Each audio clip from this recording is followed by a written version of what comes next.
নমস্কাৰ পবিত্ৰ ভাদ মাহত আমি আজি ওলালো আপোনাৰ আপাৰ আছামলে খনিকৰ পুথি আৰু ঢেকিয়াখোৱা নামঘৰ বুলি আগ কৰি মই আৰু মোৰ ভাগিন বাৰীৰ লগত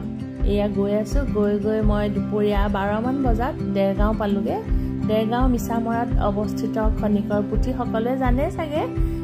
গৈ নাম ঠিক আৰম্ভ হ'ব হৈছে আৰু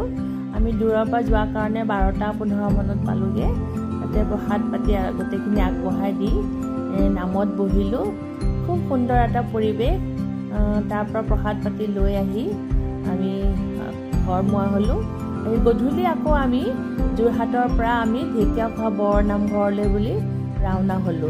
ৰাতিৰ পৰিৱেশটো ঢেকিয়াখোৱা নামঘৰৰ বৰ মনোমোহা দিনত খুব ভিৰ হয় গতিকে আজিকালি প্ৰায় মানুহে ৰাতি যায় আমি ঠিক গধূলি 7টা মান বজাত গৈ নামঘৰ পালোগে তাতে আমি গৈ চাকি বন্তি প্ৰসাদ কিবা অলপ দোকানী পৰা কিনিলো আৰু পাৰ্কিং ফ্ৰী হয় আৰু সেই পাৰ্কিং কৰা জেগাৰ পৰা আপুনি মানে চাকি বন্তি কিনিব লাগে এয়া চাওকচোন ৰাতিৰ পৰিৱেশ বহু ধৰণৰ দোকান বজাৰ বহিছে আৰু সেইটো তুৰণ ঢেকিয়াখোৱা বৰনামঘৰ বুলি লিখা আছে বিভিন্ন স্থানৰ পৰা ৰাতিও মানুহবোৰ আহিছে আমি যোৱাৰ দিনা প্ৰায় আপোনাৰ প্ৰায় 500-600 মান মানুহ হৈছে আৰু এই ৰাতিৰ পৰিৱেশ ইমান সুন্দৰকে নামঘৰটো সজাইছে দেখিলে মনটো একদম পবিত্ৰ ভাৱত মনটো দুখাই যায় এয়া প্ৰথম প্ৰধান মণিকূট তাত আমি সেৱা কৰিলো আৰু মেইন বাপক আমি লগ ধৰি তেখেতৰ ওচৰত প্ৰণাম কৰি তেখেতৰ পৰা আশীষ ললো আৰু ভগৱানৰ ওচৰত মূৰ দুৱালো যাতে সকলোৰে সুখ হয় আহি আমি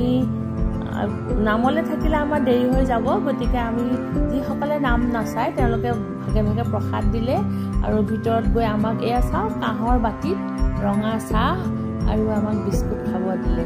এইটোৱে মানে অতি মনোমোহা মানে এটা হেৰি চাহ খাব পোৱাটোৱে নামঘৰত এটা ডাঙৰ ভাগ্য বুলি ধৰিব লাগিব আৰু আমি এয়া চাহ তাহ খালো খাই সকলো যিবোৰে নামলে নাথাকে আৰু তেওঁলোকে উভতি আহিছে আমি ভাবিলো আমি নামলে থাকিলে দেৰি হ'ব গতিকে আমিও নামঘৰৰ পৰা সেৱা সৎকাৰ কৰি আমি ওলাই আহিলো বাহিৰত দেখিছো বহু ধৰণৰ দোকান বহিছে এয়া জিলাপি বুনিয়া খুৰমা এনেকুৱা ধৰণৰ আৰু দেখি খুব ভাল লাগিছে বস্তুখিনি পৰিষ্কাৰ পৰিচ্ছন্নতা তাৰ পৰাও অলপ কিনিলো কিনি মেলি আমি আহি যোৰহাট আকৌ অভিমুখে আহি ৰাতি আমি ঘৰ পালোহি